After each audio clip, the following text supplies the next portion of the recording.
Sabiduría y acción. Para tocar este tema, o para mejor dicho, cuadrar el tema, necesitamos ponernos un poquito en contexto. Sé que la filosofía es una rama del ser humano muy amplia. Antes se ha tocado temas sociológicos, de salud, educativos, etc. Yo voy a tocarlo desde otro punto de vista. Para que nos ubiquemos, vamos a hablar de filosofía desde un punto de vista del crecimiento personal. Y vamos a hablar también, vamos a tener que hacer algunas diferencias. Vosotros me disculparéis, yo no quiero ser purista, aparte tampoco lo podría ser académico, pero sí el que me permitáis a lo mejor ciertas licencias en algún momento, pero para que nos podamos entender todos. Por ejemplo, si hablamos de sabiduría y acción, tenemos que hablar de algunas escuelas en la tradición histórica de transmisión de sabiduría, y para eso tenemos que hacer una diferencia entre sabiduría y conocimiento. Si bien el conocimiento es muy bueno y es muy útil, a la humanidad en general le ha ayudado mucho, la sabiduría, insisto, no estoy siendo purista académicamente, pero sí que me entendáis, es otra cosa, no es lo mismo que el conocimiento. El fundador de esta escuela de Nueva Acrópolis dijo en una ocasión, si no me falla la memoria, que la tecnología, que forma parte del conocimiento, había llevado al hombre a la luna. Y dijo, ahora toca a la filosofía llevarnos al interior de nosotros mismos. Cuando hablamos de sabiduría en esos términos, en ese contexto, estamos hablando de algo diferente al conocimiento. Y este matiz es importante tratarlo, insisto, en el contexto en el que estamos hablando de crecimiento personal, porque fijaos que hoy en día, por ejemplo, dicen muchos, y creo que tienen razón, que nunca la humanidad ha tenido tanto acceso al conocimiento como tiene hoy en día. En cambio, al menos desde mi punto de vista, la sabiduría la consideraría casi una especie en peligro de extinción. Es decir, que tenemos toneladas y toneladas de conocimientos, pero sabiduría, ahí estamos hablando de otra cosa.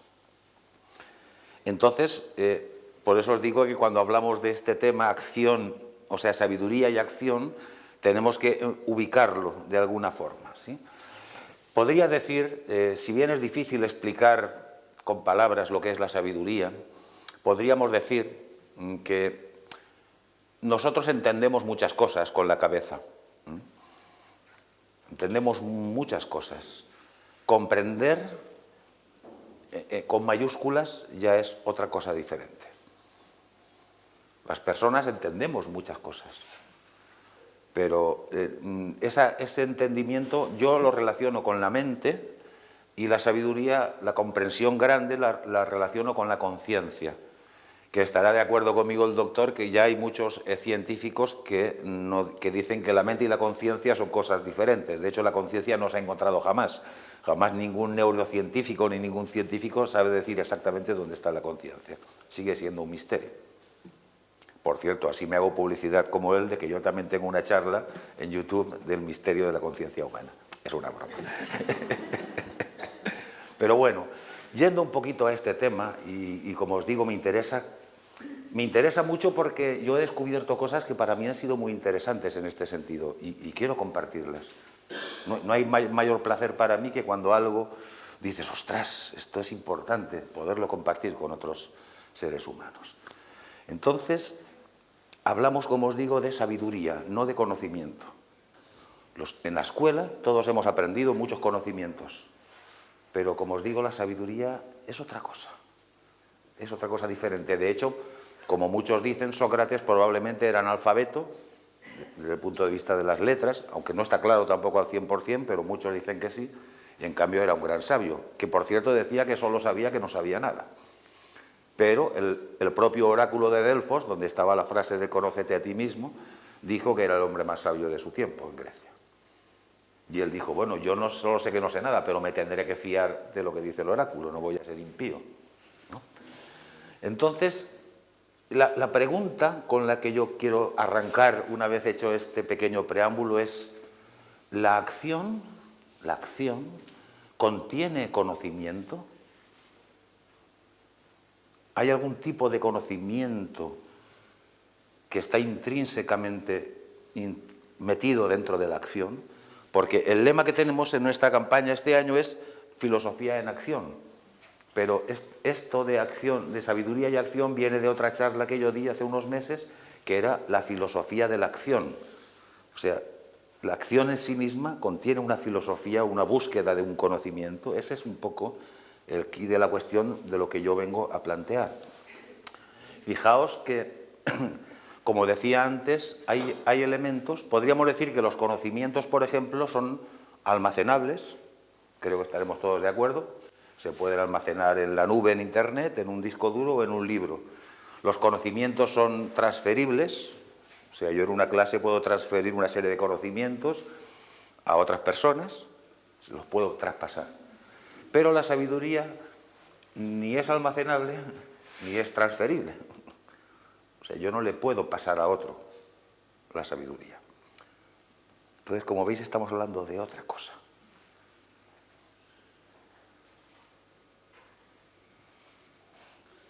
Hablemos de aprendizaje, para terminar de situar el contexto. Las personas aprendemos muchas cosas y a través de la acción se aprenden también muchas cosas, muchas habilidades, podríamos decir, ¿no? Una persona quiere aprender a atornillar un tornillo, a clavar un clavo o a operar con un bisturí, y además de una serie de conocimientos teóricos tiene que practicar, o sea, ¿veis? Aparece la acción para adquirir cierta destreza. Estos conocimientos que podríamos llamar técnicos, tanto los teóricos como los prácticos, no son demasiado problema en este momento de la humanidad. Pero hay otro tipo de conocimientos, de adquisición de conocimientos, de habilidades, llamémosle como queramos, que ya es harina de otro costal. Si nosotros queremos aprender a ser más humildes, si nosotros queremos aprender a ser más valientes, si nosotros queremos aprender a ser más ordenados o a ser más buenos, eso es harina de otro costal. Eso ya no se aprende con un manual.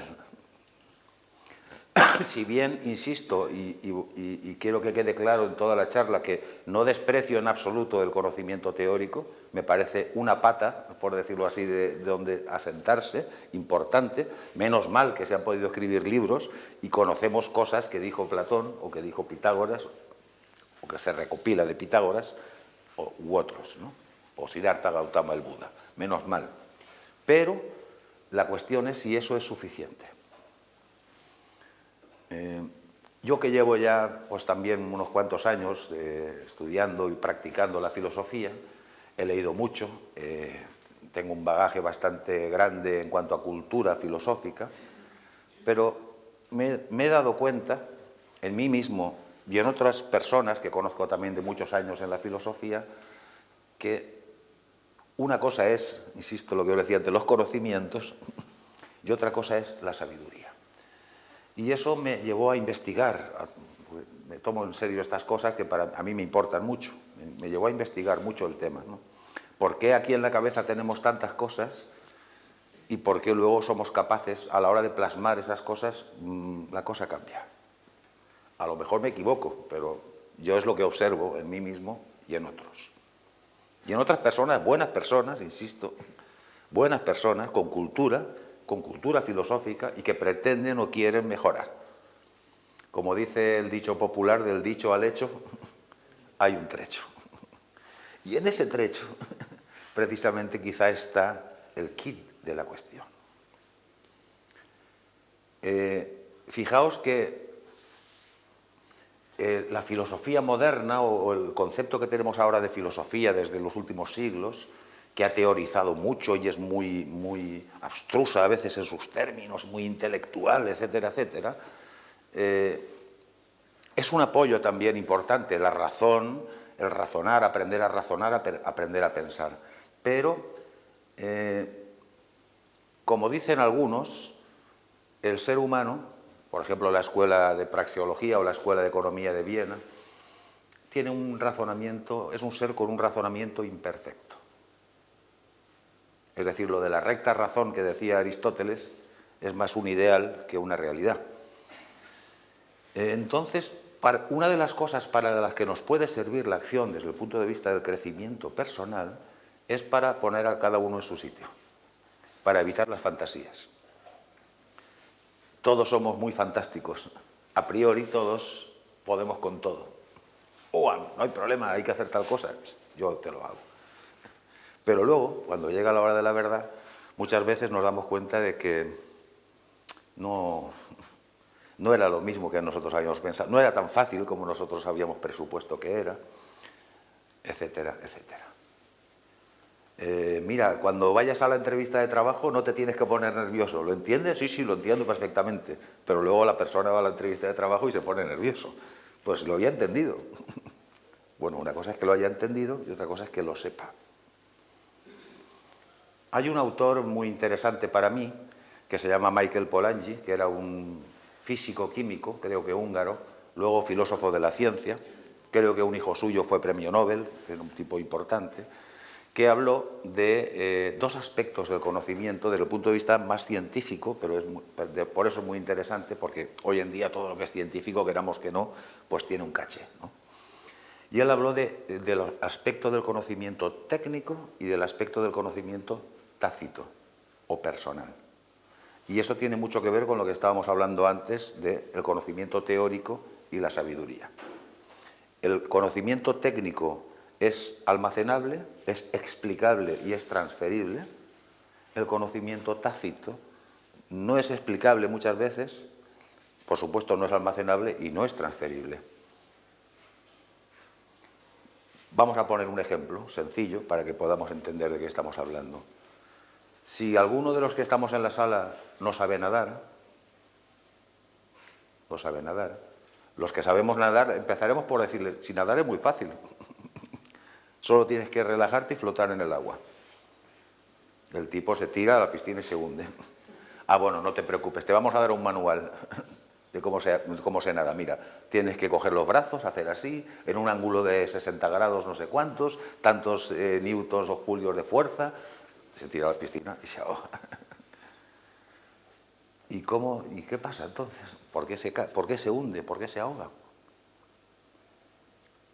Es difícil saber explicar cuál es la diferencia, pero la diferencia es que los que sabemos nadar hemos adquirido el sentido, una especie de sentido interno de la flotabilidad. Sabemos flotar en el agua y después sabemos desplazarnos, pero primero sabemos flotar. La persona aprende a nadar cuando adquiere el sentido de la flotabilidad. Luego nadará mejor o nadará peor, pero eso ya lo adquirió para toda su vida. ¿Sabe? Es una sensación. Y eso, por poner un ejemplo simple, es algo que no se puede explicar muy bien y que por supuesto no se puede traspasar.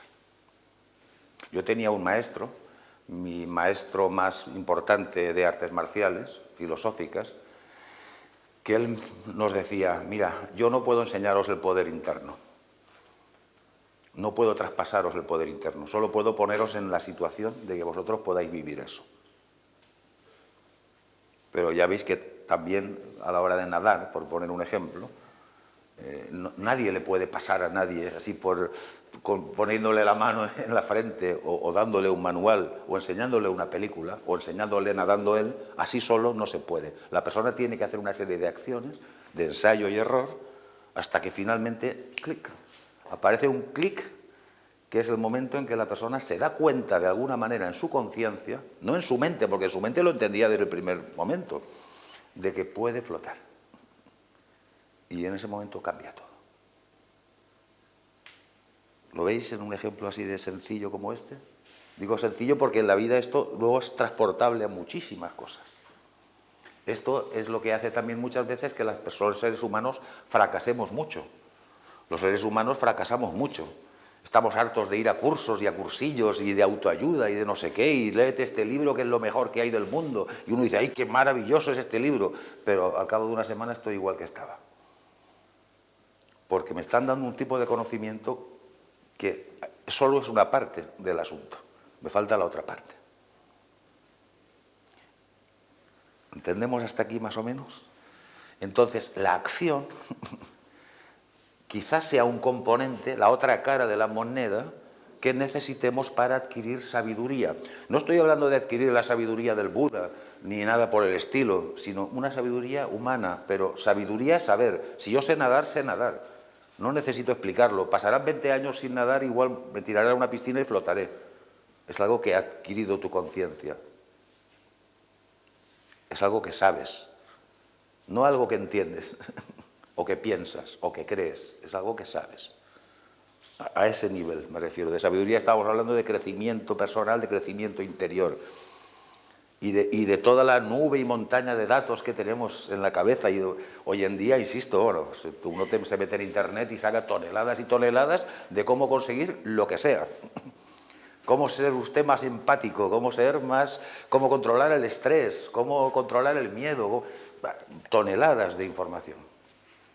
Pero, insisto, cuando llega la hora de la verdad, se nota que quizás se haya entendido alguna cosa, pero faltan elementos que tienen que ver con ese conocimiento personal. Fijaos que os voy a poner un ejemplo sencillo también, intento aterrizar esto lo más posible, aunque es un tema difícil, para mí también es difícil explicarlo. Si mañana tuvierais que contratar un arquitecto, ¿vale? Entonces tenéis el arquitecto A, que ha estudiado en la Universidad de Valencia arquitectura, con su diploma sobresaliente cum laude. Y tenéis al arquitecto B, que ha estudiado en la misma universidad, con su diploma flamante sobresaliente cum laude. Pero uno tiene 10 años de experiencia y el otro acaba de salir de la universidad. Sinceramente, ¿a cuál contratarías? Pero tienen el mismo título. Fueron las mismas clases. Tienen los mismos conocimientos, se supone, ¿no? Pero hay algo diferente. La experiencia. Y la experiencia es un grado, otro dicho popular. Pero, ¿qué hace falta para adquirir experiencia? Acción. Sin acción no hay experiencia. Todo se queda en la teoría. Este exceso de teorización que yo creo que tiene el mundo ha hecho que grandes pensadores cometan gravísimos errores. No quiero decir nombres aquí para no ofender a nadie, pero desde teorías políticas que fueron creadas por un pensador que en su puñetera vida había salido de su casa y de su despacho y que luego se han convertido en absolutos desastres, este tipo de cosas ha pasado mucho, ¿sabéis? El típico personaje que escribe un iluminado, que se le ocurre un día escribir algo y no tiene en cuenta para nada ni la naturaleza del ser humano ni nada, simplemente él escribe y luego pasan grandes aberraciones que han pasado en la humanidad, han tenido su origen en personas que han teorizado sobre un tema sobre el que en realidad ellos, desde el punto de vista de la realidad, tenían muy poco contacto, digamos, con esa realidad. Y insisto, no quiero decir nombres para no herir sensibilidades de nadie, pero creo sinceramente que es peligroso y que ha pasado muchas veces de gente que realmente no tienen ni idea. No, insisto, no porque sean tontos, entendedme, sino porque no tienen experiencia en eso. Y se han puesto a teorizar sobre cosas que cuando luego se han llevado a la práctica, pues resulta que fracaso total. Entonces, como os digo, la acción, una de las cosas en las que nos puede ayudar es a quitarnos fantasías. Sobre todo, estoy hablando en un ámbito en el que a un ser humano, a una persona a la que le interese crecer, a la que le interese adquirir sabiduría. Entonces, lo primero que me confronta conmigo la acción es, nene, aterriza, que no eres tan bueno como crees, que no eres tan sabio como crees y que te falta todavía mucho y quizá en algunas cosas tengas un conocimiento bastante superficial. Y entonces ese aterrizaje que me lleva a la ignorancia, que es otro de los conceptos importantes que quería tocar, hemos tocado conocimiento y sabiduría, ahora quiero tocar lo contrario, la ignorancia. Está la ignorancia cultural y la ignorancia filosófica, que son dos cosas completamente diferentes. La ignorancia cultural es no conocer cuál es la capital de China o dónde está China. Eso es ignorancia cultural, que es lo que hemos aprendido en la escuela, básicamente. La ignorancia filosófica es otra cosa completamente diferente. Fijaos que Sócrates decía que lo ignoraba todo. Personalmente creo que el darte cuenta por ti mismo de tu ignorancia, si tienes pretensiones de crecer como ser humano, es una oportunidad para poder buscar la sabiduría. Porque mientras yo creo que sé, ¿para qué voy a buscar la sabiduría de algo que yo ya creo que sé? ¿Entendéis? Solo cuando me doy cuenta de que no sé, o de que no sé tanto como yo creía que sabía sobre eso que me interesa, digo, ostras, hay que remangarse y ponerse en marcha porque esto no puede ser. Y entonces aparece un movimiento de búsqueda, de profundización de esa sabiduría, de eso que queremos adquirir. Insisto que no estoy hablando tanto de conocimientos sin quitarle la importancia que tiene el conocimiento, pero estamos hablando de otra cosa. Entonces, sí, había dicho que no quería hacerlo largo, así que voy a intentar hacerlo lo más corto posible y luego si hay preguntas, pues veremos. Quería ahora exponeros un tema dentro de esto, que es, vamos a partir de una teoría o de una exposición de un filósofo, de Aristóteles. Aristóteles nos habla, investigó mucho el tema de la acción, y él nos habla de 3 categorías de acción. No de 3 acciones diferentes, sino de 3 categorías dentro de la acción. Cada una de esas categorías es un compartimento diferente, juega en una liga diferente, para entendernos. En una misma categoría pueden entrar muchas acciones que son todas de la misma categoría. Yo pedí una pizarra, pero luego he pedido que la quitaran y vamos a usar un poquito la imaginación para hacerlo más dinámico porque tampoco es muy difícil. Entonces, Aristóteles hablaba de 3 categorías de la acción. Hablaba de una primera categoría. Nosotros hoy en día tenemos el concepto de teoría y práctica, ¿verdad? Bueno, eso viene de Aristóteles, pero es una reducción propia de que no hemos terminado de entender a Aristóteles. Aristóteles hablaba de teoría, hablaba de praxis y hablaba de poiesis. Y ahora vamos a explicar muy brevemente esos 3 temas. La teoría de Aristóteles no es el mismo concepto que tenemos nosotros de teoría. De hecho, teoría viene de teoría y viene de Zeus y de Teos, y esa teoría de la que hablaba Aristóteles, que podríamos colocar arriba y que sería como la parte de cielo, para entendernos una analogía que nos sirva pedagógicamente, teoría-cielo, Aristóteles dice que esa teoría sería la acción más elevada y él habla de una contemplación de la divinidad. Para Aristóteles la teoría es la contemplación de la divinidad. Pero claro, no se refiere exactamente, por ejemplo, a que uno contempla una estatua de un dios o de la Virgen María o de cualquier otra cosa parecida, no se refiere a eso. Voy a tratar de poner un ejemplo que nos sirva para entenderlo. Newton, dicen, y parece ser que es cierto, que un buen día vio caer una manzana. Y de repente hizo... Claro, él llevaba mucho tiempo investigando todo eso, pero de repente vio caer una manzana y se dio cuenta de que ahí había un misterio.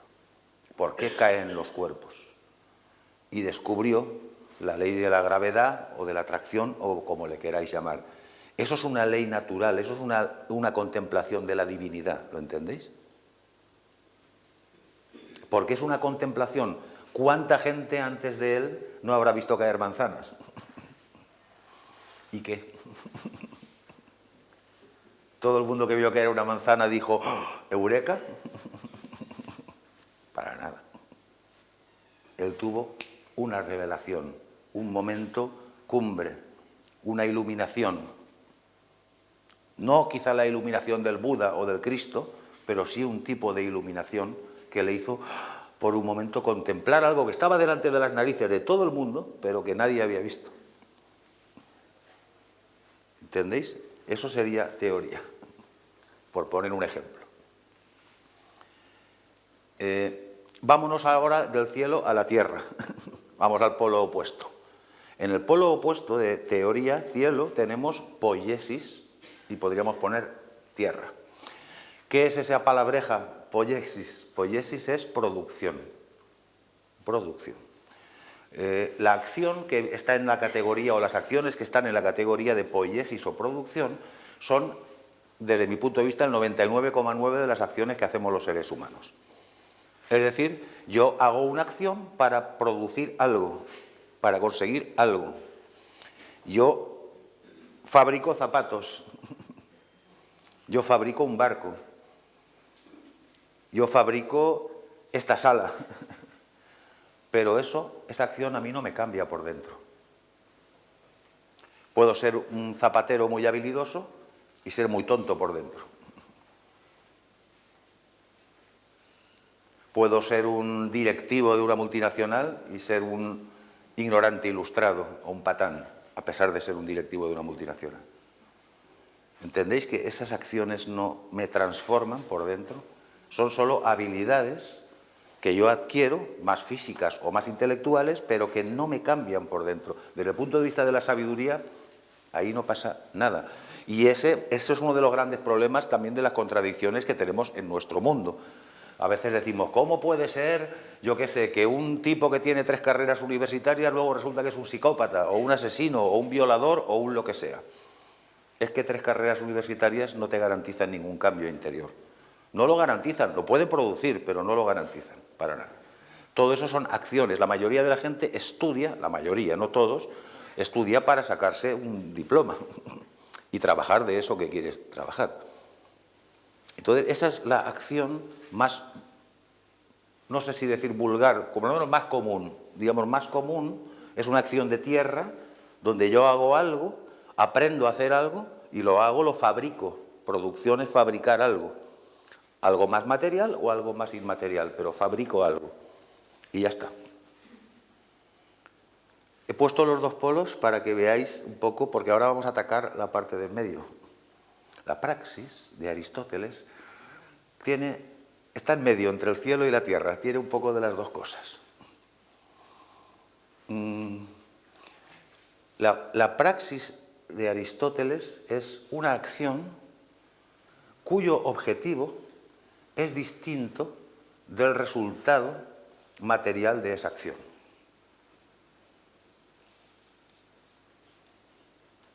Tiene de las dos partes, tiene de acción material y tiene un resultado material, pero tiene un objetivo que puede ser interno y no necesariamente. Por poner un ejemplo muy común que todos hemos hecho alguna vez,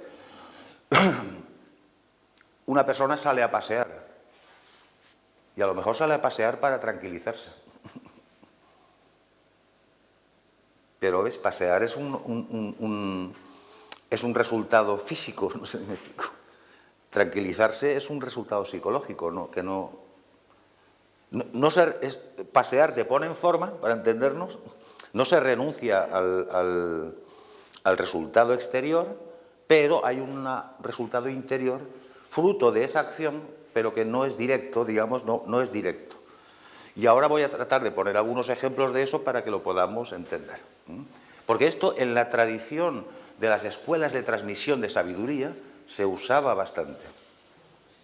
Pero nosotros tenemos que comprender que nosotros estamos muy condicionados por la producción, por la acción que tiene como resultado una producción. Voy a poner algún ejemplo que a lo mejor pues, es más conocido, os puede servir de inspiración. La película de Karate Kid, por ejemplo. En una escena de las películas de Karate Kid, que aunque son películas de Hollywood, muy comerciales y todo lo demás, pero en algunos aspectos sí están inspiradas en cosas de escuelas de artes marciales tradicionales, el maestro Miyagi en un momento determinado coge al niño al que le está enseñando y entonces tenía que coger una valla de un jardín y entonces dice, bueno, vas a clavar un clavo para poder tener los tablones bien unidos, pero lo vas a clavar de un solo golpe. Y esto es para que tú aprendas a enfocar tu mente. Él necesitaba aprender, el chaval, a enfocar su mente para el karate. Pero los maestros tradicionales antiguos eran bastante prácticos. Usaban lo que tenían entre las manos para que la gente se entrenara. Y entonces, en vez de ponerlo a meditar en un templo o lo que sea, pues le ponía a meditar clavando un clavo de un solo golpe. Y eso era para aprender a enfocar. ¿Había un resultado exterior? Sí, la valla terminó siendo construida, pero había un objetivo que estaba mucho más allá de la valla y que era que la persona, a través de la práctica, desarrollara una capacidad psicológica interior, como es enfocar tu mente. ¿Veis? Por ahí van un poquito los tiros. En la tradición de Castaneda, que seguramente muchos habréis leído algún libro de él, es un poco controvertida, yo no lo voy a negar, tampoco estoy de acuerdo ni creo en todo lo que aparece en estos libros, pero a veces aparecen cosas que a mí me parecen interesantes porque las comparo con otras que he podido leer. En un momento determinado el maestro de Castaneda, don Juan, le tiene que enseñar el camino del guerrero. Y entonces, en un momento determinado, don Juan, por ejemplo, que es el maestro y Castaneda es el discípulo, le dice, tienes que escribir un libro. Ah, no, pero es que yo no soy escritor, nunca he escrito un libro, ¿cómo que tengo que escribir un libro? Y el maestro le dice, yo no te he dicho que escribas un libro como escritor, vas a escribir un libro como guerrero. Don Juan le enseñaba a Castaneda que la tradición de sus escuelas internas, cuando un discípulo quería aprender estrategia y aprender, digamos, a estar sereno en la vida, el maestro le pedía que buscara lo que ellos llamaban un pinche tirano. Es decir, el discípulo se iba a buscar a un tirano que tenía un rancho o cualquier cosa parecida y se ponía a trabajar para él, para que lo machacara, ¿entendéis? Pero es que ese discípulo estaba aprendiendo, necesitaba aprender a ser machacado y al mismo tiempo estar como si nada, como si estuviera escuchando las olas del mar. Y necesitaba al pinche tirano para poderse entrenar. Son algunos ejemplos. En las artes marciales tradicionales, por ejemplo, en las escuelas internas de artes marciales, la mayoría de escuelas antiguas de artes marciales tradicionales tenían una parte interna y una parte externa. La parte externa es por donde se empezaba y se desarrollaba una disciplina de movimientos muy fuerte y muy precisa.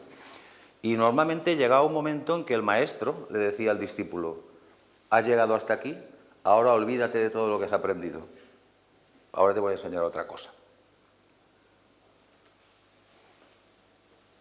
Entonces, ¿para qué? Parece ser, después de haber investigado mucho el tema, que estos maestros necesitaban que los discípulos desarrollaran una disciplina formal para luego tenerse que enfrentar a las técnicas internas, que son mucho más difíciles que las externas, y en las cuales, sin una disciplina fuerte, básica de entrada, no tenían ninguna posibilidad. Entonces, lo que estaban haciendo al principio, que luego le decía al maestro, ahora olvídate de todo esto, que te voy a enseñar a otra cosa, era una preparación para llegar a otro nivel, donde las cosas eran diferentes. Os estoy poniendo algunos ejemplos de praxis donde veis que hay un objetivo externo, pero hay un objetivo también interno. Y insisto que esto es muy difícil de entender para los seres humanos en general actualmente, entre los que me incluyo, porque estamos todos muy condicionados por la categoría de acción que Aristóteles llama poiesis, o que podemos traducir por producción. Nosotros cuando hacemos algo, aún algo bien intencionado, lo más bien intencionado que podáis imaginar, lo hacemos para conseguir un resultado. Pero normalmente eso no nos transforma. Incluso cuando es una buena acción, podemos hablar del karma y que el karma te lo devolverá, la vida te lo devolverá, pero no nos transforma desde el punto de vista filosófico. No aprendemos una sabiduría normalmente, ¿no? No estoy diciendo nunca, pero normalmente no tiene por qué ser así. Finalmente, para ir terminando esta exposición, quería decir algo sobre el conócete a ti mismo. Mirad, conocerse a uno mismo es bastante difícil. Siento si a alguien le decepciona. No tenemos ni idea de cómo somos ni de quién somos. Nos conocen más muchas veces las personas que están cerca de nosotros que nosotros mismos. Nosotros tenemos una imagen mental de nosotros, pero esa imagen mental no es la que se proyecta afuera. Ahora mismo yo estoy hablando, yo no me escucho mi voz como me la escucháis vosotros, porque mi voz pasa por mi cuerpo y cuando sale ya es otra cosa. ¿No os ha pasado nunca que os habéis escuchado una grabación o un vídeo o lo que sea y habéis dicho, ¡ay, qué horrible! ¿Ese soy yo?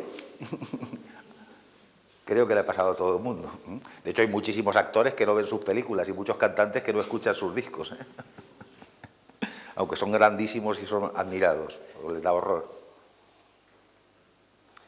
Hay un libro que escribió Daniel Goleman, el que escribió Inteligencia Emocional, que es muy interesante, se llama El punto ciego.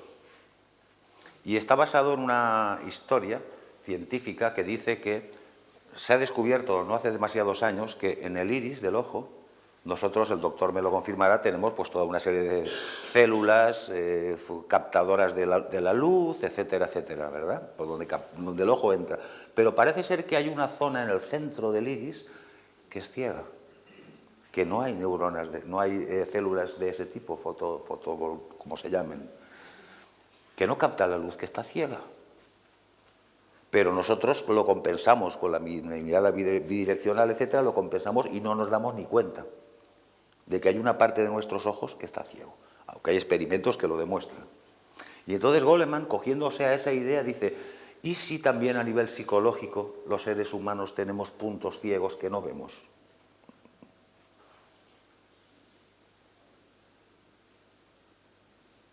Claro, los demás, yo no, ¿eh? Los demás sí, yo veo perfectamente, me conozco perfectamente. Claro, cuando entramos aquí, entramos en las escuelas que os decía antes de tradición, de transmisión de sabiduría y el crecimiento personal. Vais viendo cómo va enlazando todo.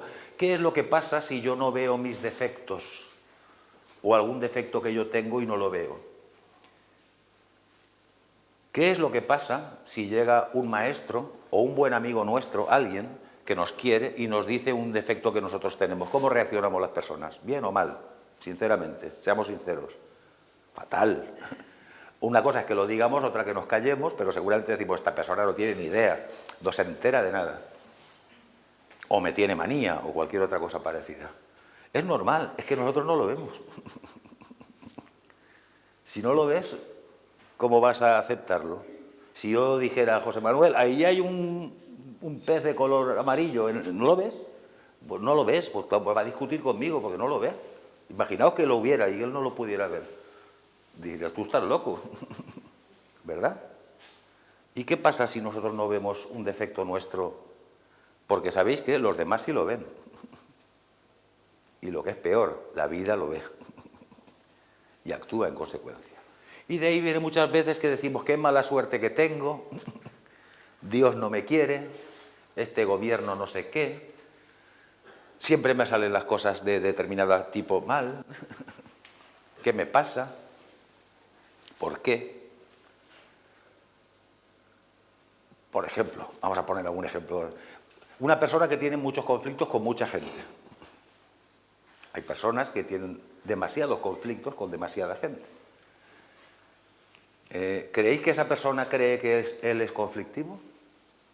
¿O que los demás son idiotas? ¿Qué creéis? ¿Cómo creéis que piensa? Es que no se enteran. Los demás son idiotas, por no decir otras palabras. Yo soy un santo varón, pero es que fulanito, menganita, el otro, ¿entendéis? Lo digo por la acción y el autoconocimiento. Entonces, en las antiguas escuelas de sabiduría, a veces, cuando un maestro veía un defecto en un discípulo que era importante para él porque le podía impedir, porque el tema de los defectos y todo lo demás, desde el punto de vista filosófico, es porque te puede impedir el acceso a la sabiduría. No es para ir al cielo, sino porque ese defecto tuyo, está bloqueando el camino de la sabiduría hacia tu iluminación interior, hacia tu realización. Entonces el maestro ve al discípulo y dice, cuando había mucha devoción por los maestros en algunas escuelas, le decía, pues tú ahora, imaginamos que una persona es muy impaciente, entonces este le ponía a hacer un trabajo que le obligaba a ser muy paciente.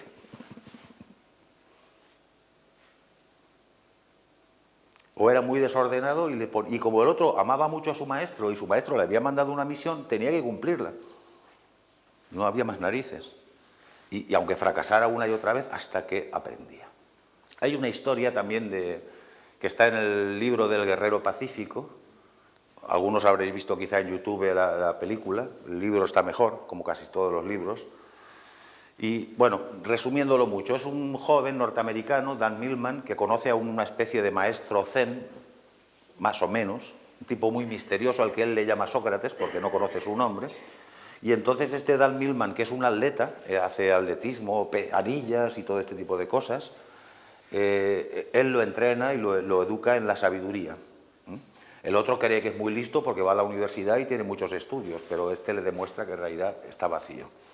Y bueno, él va aprendiendo y es un entrenamiento muy duro y todo lo demás. Y en un momento determinado, este chico, Dan Millman, conoce a uno que había sido también discípulo de Sócrates, de este Sócrates, entre comillas, que era más mayor que él, que lo había entrenado anteriormente a él, digamos, de antes, o una promoción anterior.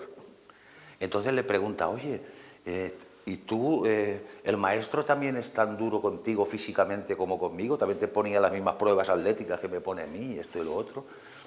Y este otro hombre, que bueno, resulta que le había invitado Sócrates a Dan Millman a ir a un restaurante. Y en este restaurante, era un restaurante vegetariano, le sirven unos platos impresionantes, como una obra de arte. El plato era una montaña, como una montaña taoísta, pero todo con verduras y una maravilla, una virguería impresionante. Y además estaba buenísimo. Y después de todo eso se entera él de que el dueño del restaurante y el que les había servido había sido discípulo de Sócrates, de este Sócrates. Y entonces le pregunta, oye, ¿y tú? ¿A ti también te entrenabas y tal y cual? Dice, no, lo mío no eran las habilidades físicas. Yo cuando era joven como tú, era un joven soberbio y egoísta. Entonces el maestro, para curarme, me obligó a que le sirviera. Fue su sirviente personal durante varios años. Como si fuera su mayordomo. Y era un maestro duro y exigente. Digamos que eso es un ejemplo de praxis en un contexto determinado donde hay mucha confianza y mucho amor, donde el maestro, no teorizando, sino a través de la acción, le enseña al otro que es un patán, que es un tonto, que es un estúpido y que es un egoísta, y poco a poco el otro va entendiendo y va aprendiendo a servir con amor. Fijaos el crecimiento personal, la mayoría de la gente soberbia y egoísta se muere soberbia y egoísta, o sea, no se cura en toda la vida.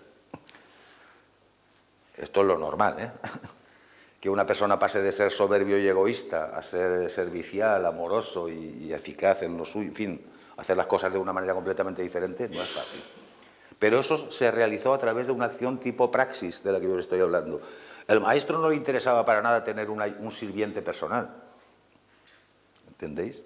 No necesitaba para nada un mayordomo. Esa era la excusa, ese era el envase donde él encapsuló todo un entrenamiento para que ese chico purificara su alma, tuviera un giro en su conciencia, descubriera cosas que no sabía de la vida y le permitiera transformarse. ¿Veis? Esto es un acto transformador. Si hubiera sido tipo poiesis, tipo producción, el tipo hubiera aprendido todas las técnicas de cocina y todas las técnicas de tal, pero por dentro no hubiera cambiado nada. Pero él cambió y se transformó a través no de una meditación pura y abstracta, ni tampoco de una acción chata y pequeña, sino a través de algo que tenía de las dos cosas. Y ahí. El Instituto de Artes Marciales Filosóficas Bodhidharma, que yo presido en España, precisamente tiene como proyecto desde hace muchos años como aprender sabiduría, cierta sabiduría por lo menos, a través de una práctica de artes marciales. Pero la mayoría de las artes marciales actuales se han convertido simplemente en una práctica mecánica y física. Volvemos a lo de la poiesis o producción.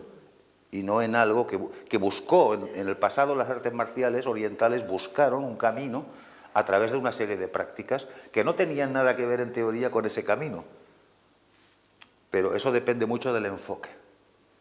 Un maestro de artes marciales te puede enseñar a dar una patada perfectamente o te puede enseñar a desarrollar tu voluntad mientras das esa patada perfectamente. Son dos cosas diferentes. Son dos categorías de acción diferentes. Y el resultado es diferente. Por último, terminar diciendo que el fundador de Nueva Acrópolis, el profesor Jorge Ángel Libraga, dijo hace muchos años algo que creo que es muy importante, pero que no ha sido todavía bien comprendido ni tan siquiera por nosotros los que formamos parte de este movimiento.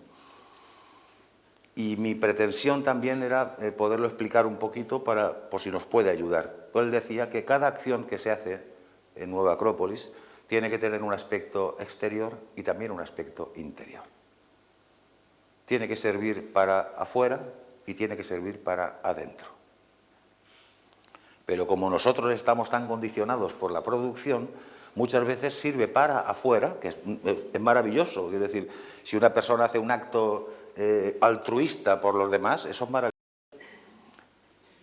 Pero no siempre tenemos conciencia de esa dualidad, porque nuestra mente racional normalmente piensa o esto o lo otro, o exterior o interior.